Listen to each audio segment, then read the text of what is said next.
नमस्कार दोस्तों। आज हमारे हिंदी साहित्य की आज पहली क्लास है। इसमें देखते हैं हिंदी जो शब्द है ये फारसी भाषा का शब्द है। किस भाषा का? यानी हिंदी जो शब्द है फारसी भाषा का शब्द है। और इस फारसी को पारसी भी बोलते हैं, फारसी भी कहते हैं, ईरानी भी कहते हैं। यानी तीनों का मतलब एक है। पारसी बोल दो, फारसी बोल दो, ईरानी, तीनों एक ही है। साहित्य का इतिहास से क्या तात्पर्य है? साहित्य का इतिहास क्या होता है, इसका क्या अर्थ होता है? इसका अर्थ देखेंगे। साहित्य का इतिहास का मतलब होता है कि साहित्य की विकासशीलता और निरंतरता में आस्था, यानी साहित्य का लगातार विकास होना चाहिए, एक मतलब ये होता है। दूसरा होता है साहित्य का इतिहास केवल रचना व रचनाकारों के तथ्यों का संकलन मात्र नहीं। साहित्य का इतिहास का मतलब ये नहीं है कि जो रचना लिखी गई है वो रचनाकार का नाम मात्र ही नहीं है, बल्कि उसके अंदर छुपी हुई जो बातें हैं उनको उजागर करना भी साहित्यिक इतिहास होता है। साहित्यिक इतिहास में हम ये पढ़ते हैं कि समाज में साहित्य को और साहित्य में समाज को किस दिशा और दशा तक प्रभावित किया है, यानी साहित्य ने हमारे समाज को कहाँ तक प्रभावित किया, इस बात का भी हम साहित्य में अध्ययन करते हैं। साहित्य के इतिहास में वर्तमान चेतना के परिप्रेक्ष्य में अतीत के सूत्रों की व्याख्या एक बेहतर भविष्य के निर्माण के लिए किया जाता है। क्या करें कि साहित्य के इतिहास में वर्तमान चेतना के परिप्रेक्ष्य में अतीत के सूत्रों की व्याख्या एक बेहतर भविष्य के निर्माण के लिए किया जाता है। साहित्य का इतिहास साहित्य की रक्षा के लिए, साहित्य का इतिहास साहित्य की रक्षा के लिए, बौद्धिक अनुशासन के लिए तथा साहित्यिक परंपरा के उत्थान पल को समझने के लिए आवश्यक है। कि क्या कह रहा है ये भाई, हिंदी साहित्य का जो इतिहास है ये इतिहास किस काम के लिए आता है? हिंदी साहित्य का इतिहास हिंदी को क्या काम आता है? साहित्य की रक्षा करता है। एक बात, बौद्धिक अनुशासन बुद्धि के आधार पर अनुशासन के लिए काम आता है हिंदी साहित्य का इतिहास। साहित्यिक परंपराओं के उत्थान विकास को समझने के लिए काम आता है। भाई पहले साहित्य किस प्रकार, हिंदी साहित्य का किस प्रकार विकास होता गया, इन चीज़ों को समझने में काम आता है। साहित्य के इतिहास के बारे में आचार्य रामचंद्र शुक्ल ने क्या कहा था? आचार्य रामचंद्र शुक्ल के हिंदी साहित्य इतिहास की परिभाषा याद करनी है तो एक शब्द याद करना, चित्तवृत्तियाँ। यानी जहाँ चित्तवृत्ति शब्द आ जाए वहाँ आचार्य रामचंद्र शुक्ल की परिभाषा होगी। जबकि प्रत्येक देश का साहित्य वहाँ की जनता की चित्तवृत्तियों का संचित प्रतिबिंब है। किसी भी देश का इतिहास हमें पढ़ना है तो वहाँ की जनता की चित्तवृत्तियों का प्रतिबिंब है, यानी वहाँ की जनता की क्या सोच थी उसका प्रतिबिंब, मानी उसका उसकी फोटो दूसरी फोटो, जैसे हम दर्पण में अपने चित्र देखते हैं हमारी फोटो दूसरी, वही है वहाँ जनता की सोच वो साहित्य में लिखी गई है। ये कहने का मतलब यही है। तब ये निश्चय है कि जैसे जैसे इन चित्तवृत्तियों में बदलाव आता जाता है समय के अनुसार आदमी की सोचों में, उनके चित्त माने उनके मन में, उनके दिमाग में जो परिवर्तन आता है, बदलाव आता जाता है, वैसे वैसे साहित्य की प्रवृत्ति में बदलाव, उसी जैसे मनुष्य की सोच में जैसे चेंज होगा वैसे साहित्य में चेंज हो जाता है। और आदि से अंत तक इन्हीं चित्तवृत्तियों को परखते हुए साहित्य के साथ सामंजस्य करना ही साहित्य का इतिहास कहलाता है। आचार्य रामचंद्र शुक्ल का कहना तो ये है कि हिंदी साहित्य इतिहास ये है कि जनता की चित्तवृत्तियों का प्रतिबिंब है। ठीक है। अब देखो बालकृष्ण भट्ट क्या कहते हैं, ये तो चित्तवृत्ति आ गया तो आचार्य रामचंद्र शुक्ल। अब बालकृष्ण भट्ट क्या कहते हैं? साहित्य जन समूह के हृदय का विकास है। साहित्य क्या? जन माने प्रत्येक व्यक्ति, इस देश में रहने वाले प्रत्येक जन समूह यानी प्रत्येक व्यक्ति के समूह, यानी प्रत्येक व्यक्ति के हृदय का विकास, हृदय से निकली हुई बातें हैं, यानी हृदय का विकास, हृदय में जो जो बातें उनका विकास बताता है साहित्य। एक और बालकृष्ण। अब कृष्ण भगवान हर व्यक्ति यानी कृष्ण भगवान भक्ति करता है, बालकृष्ण की भक्ति हर जन करता है। तो जन समूह के हृदय का विकास कौन करेगा? बालकृष्ण करेगा। ऐसे याद हो जाएगी। हजारी प्रसाद द्विवेदी, हजारी प्रसाद द्विवेदी क्या कहते हैं? साहित्यिक परिभाषा क्या कहते हैं कि मनुष्य ही साहित्य का लक्ष्य है। मनुष्य ही साहित्य का लक्ष्य है। ये कौन कहता है? हजारी प्रसाद द्विवेदी। 1000 बार कह दी कि मनुष्य ही साहित्य का लक्ष्य है, ऐसे आ जाएगा। 1000 बार का आदमी कह रहा है कि मनुष्य ही साहित्य का लक्ष्य है। ये कौन कह रहा है? हजारी प्रसाद द्विवेदी कह रहा है। 3 परिभाषा हमने पढ़ ली, आचार्य रामचंद्र शुक्ल, चित्तवृत्ति आ जाएगी। बाल कृष्ण भट्ट व भगवान कृष्ण के बाल रूप के हर व्यक्ति उसकी पूजा करता है, जन जन कर, तो जन समूह के हृदय का विकास कर दिया बाल कृष्ण ने कर दिया। और 1000 बार कह दे कि मनुष्य ही साहित्य का लक्ष्य है। मनुष्य ही, मनुष्य की सोच का पता करना ही साहित्य का लक्ष्य है। ये होगा मनुष्य ही साहित्य, मनुष्य का पता करना ही साहित्य का लक्ष्य। कौन कह रहा है? अजायब शाह द्विवेदी कह रहा है। अभी जिस प्रकार शुक्ल जी के चिंतन केंद्र में जनता की चित्तवृत्ति, शुक्ल जी क्या कर रहे हैं? जनता की चित्तवृत्ति, केंद्र में क्या है? जनता की चित्तवृत्ति है। उसी प्रकार अजायब शाह द्विवेदी केंद्र में, चिंतन केंद्र में लोक धर्म है। आचार्य रामचंद्र शुक्ल के तो क्या है? चिंतन में क्या है?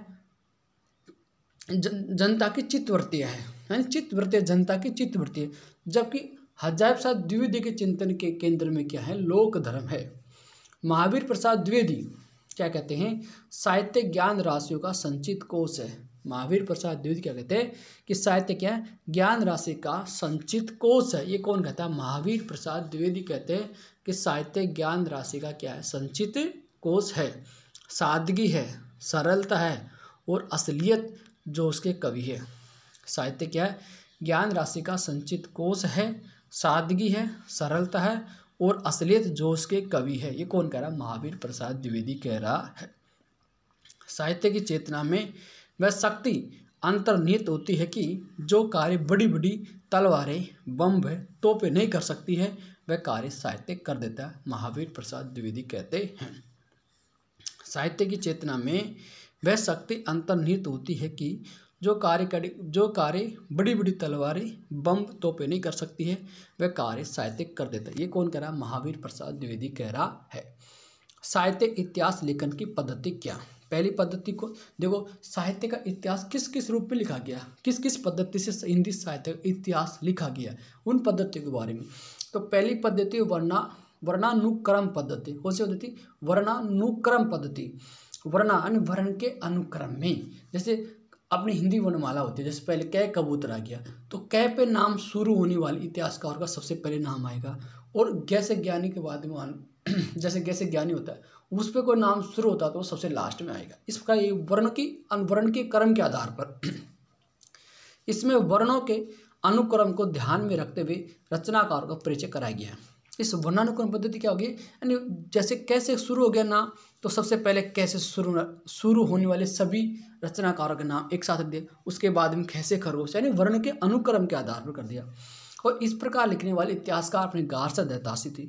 गार्सा दैतासी इसका पूरा नाम है जोसेफ हेलिडोर गार्सी दैतासी, इसका पूरा नाम है। और दूसरा शिव सिंह सरोज था, और शिव सिंह सरोज ने शिव सिंह सेंगर था, और शिव सिंह सेंगर ने शिव सिंह सरोज नाम से हिंदी साहित्य का इतिहास लिखा था। इन दोनों ने, गार्सा दैतासी और शिव सिंह सेंगर, इन दोनों ने वर्णानुक्रम पद्धति से हिंदी साहित्य का इतिहास लिखा। हिंदी साहित्य का पहला इतिहास इस गार्सा दैतासी ने ही लिखा था। इस पद्धति में लिखे गए ग्रंथ शब्दकोश से प्रतीत होते हैं। क्या मतलब? कि इस पद्धति से लिखा गया एक शब्दकोश जैसा लगता है ये। दूसरा कालानुक्रम पद्धति। कालानुक्रम, अब इसमें क्या क्या थोड़ा सुधार हो गया। अब जैसे 1900 में पैदा होने वाले व्यक्ति को एक साथ लिख दिया, 1800 में एक साथ लिख दिया, मान 1700 ईस्वी में पैदा हो सब एक साथ, यानी काल के अनुसार सबसे पहले जो जन्म लिया उसका, उसके बाद उसका। अब इसमें क्या, कौन पहले कैसे नाम आ जाए, पहले गै से आगे नाम, तो कोई गै से नाम शुरू हो गया और यदि पहले है तो उसका नाम पहले आएगा। इसमें वर्ण के नहीं, इसमें समय के अनुसार हो गया। इसमें रचनाकारों की जन्म तिथि के आधार पर इतिहास पर जिस समय जो पैदा हुआ उसके अनुसार लिखा गया था, काल के अनुसार। और इसमें सबसे पहले आता है ग्रियर्सन और मिस्र बंधु और ग्रियर्सन, दो इतिहासकार। मिस्र बंधु तीन भाइयों का समूह था, उसे मिस्र बंधु कहते हैं। इन तीन भाइयों कौन कौन थे? गणेश बिहारी मिश्र, श्याम बिहारी और सुखदेव। गणेश, श्याम और तीनों भाई को तीनों एक साथ कहते हैं मिश्र बंधु। कौन कौन? गणेश बिहारी मिश्र, श्याम बिहारी मिश्र और सुखदेव बिहारी मिश्र। इन तीनों भाइयों ने मिलकर के मिश्र बंधुओं ने हिंदी साहित्य का इतिहास लिखा था। वो कालक्रम के अनुसार लिखा। कृष्ण बिहारी मिश्र नहीं थे, कौन थे? सुखदेव बिहारी मिश्र थे। तीसरी पद्धति थी वैज्ञानिक पद्धति। अब इसमें क्या थोड़ा और शुद्धता आ गई। वर्णानुक्रम सबसे पहले, उसके बाद में कालक्रम के अनुसार आ गई, और तीसरी आ गई वैज्ञानिकता का आधार। इसमें थोड़ी चीज़ों को क्या प्रमाणिक होने लगी।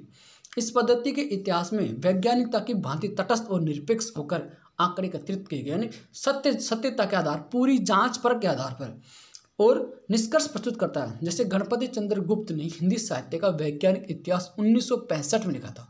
कौन था? आप अपन कैसे याद करेंगे? गणपति चंद्र गुप्त। इन्होंने हिंदी साहित्य का इतिहास किस नाम लिखा? हिंदी साहित्य का वैज्ञानिक इतिहास।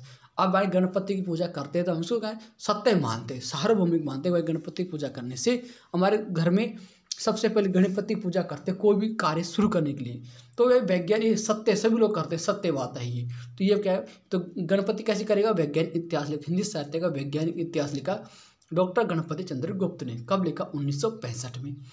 तीसरी आती विधेयवादी पद्धति। सबसे पहले वर्णानुक्रम पद्धति है, उसके बाद में कालानुक्रम पद्धति है, तीसरी वैज्ञानिक पद्धति और अब विधेयवादी पद्धति। और इस विधेयवादी पद्धति का सहारा लिया आचार्य रामचंद्र शुक्ल ने। इस विधेयवादी पद्धति के प्रवर्तक शुरू किसने किए थे? फ्रांस का विद्वान था, फ्रांस विद्वान था हिप्पोलाइट तेन, यानी तेन याद रख लो, क्या नाम था? हिप्पोलाइट तेन। इस तेन ने विधेयवादी पद्धति शुरू की थी। विधेयवादी के 3 तत्वों, अब इसमें 3 बातों को ध्यान में रख करके हिंदी साहित्य इतिहास लिखा गया। उस समय उसकी जाति क्या थी, वातावरण, उसका समय, वातावरण उस समय कैसा वातावरण था, और उस क्षण किस समय लिखी गई क्षण, उस क्षण को 3 चीज़ों को, 3 तत्वों को ध्यान में रखा गया विधेयवादी। जाति, वातावरण और क्षण, इन 3 चीज़ों के आधार पर हिंदी साहित्य का इतिहास लिखा गया। विधेयवादी दर्शन के अनुसार किसी भी देश के जाति साहित्य पर तदयुगीन वातावरण का प्रभाव दृष्टिगोचर होता है। इस इतिहास पद्धति में साहित्य का विश्लेषण युगीन प्रस्तुति के संदर्भ में किया जाता है। रामचंद्र शुक्ल हिंदी के पहले विधेयवादी इतिहासकार है। यानी हिंदी में सबसे पहले ये विधेयवादी पद्धति कौन लेके आया था? आचार्य रामचंद्र शुक्ल। थैंक यू दोस्तों। यदि आपको जानकारी अच्छी लगी हमारे यूट्यूब चैनल को सब्सक्राइब कीजिए। Thank you.